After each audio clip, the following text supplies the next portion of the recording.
Hi everyone. இப்போ நம்ம பார்க்க போகிறது நேற்று வீடியோ வந்திருக்கு. அதுக்கு காரணம் நாங்கள் என்னோடய ஜெசி சிஸ்டர் வீட்டுக்கு சென்னைக்கு போயிருந்தோம். குட்டி பாப்பா வந்து ஸ்கூலுக்கு சேர போகிறாங்க. அவங்க சுகி சித்தியும் வந்திருந்தாங்க பெங்களூர்லேருந்து. சரி குட்டி பாப்பாவும் வராங்களேன்னு அவங்களையும் பார்க்கலாம், ஸோ 2 குட்டீஸையும் பார்த்துட்டு வரலான்னு சொல்லிட்டு அம்மா வீட்லேயே கொஞ்சம் ஸ்வீட் மேக் பண்ணாங்க. அதையும் எடுத்துக்கிட்டு மிட் நைட் 2:50 போல் கிளம்பணும். கடைசியில் நாங்கள் ரீச் ஆனதும் 7 o'clock மார்னிங் தான். அப்புறம் சிஸ்டர் வீட்டுக்கு போனோடனே அவங்க எங்களுக்கு காலையிலே இட்லியும் நண்டு குழம்பும் சூப்பராக செஞ்சு வச்சுருந்தாங்க. அப்புறம் ஆஃப்டர்நூனுக்கு ஒயிட் ரைஸ், அப்புறம் மட்டன் குழம்பு, வாழை மீன் சுக்கா, அப்புறம் நண்டு குழம்பு இருந்தது காலையில் செஞ்சது. அப்புறமா ப்ரானும் இருந்தது, ஏதோ மீசை வச்ச ப்ரானுங்களாம். எல்லாமே நல்லா சூப்பராக செஞ்சுருந்தாங்க. அப்புறம் குழந்தைங்க கூட விளையாடிட்டு அப்படியே பீச்சுக்கு கிளம்பிட்டோம் ஈவினிங் போல். அப்புறம் என்ன மாயாஜாலுக்கு போனோம், அங்கே மால் ஒன்று இருக்குது.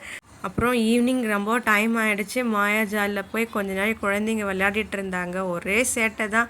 லயா குட்டி பாப்பாவுக்கு எங்களை பார்த்தோன்னே ஒரே சந்தோஷம். அவங்க அக்கா ரோஜாவை பார்த்தோன்னே இன்னும் சந்தோஷம். ஒரே ஆட்டம் தான் போட்டுட்டு இருந்தாங்க. அப்புறம் எங்களுக்கு டைம் ஆகிடுச்சு, நாங்கள் கிளம்பிட்டோம் ஒரு 8 o'clock போல். உங்களுக்கு இந்த வீடியோ பிடிச்சிருக்குன்னு நினைக்கிறேன். Okay, bye bye. Subscribe channel.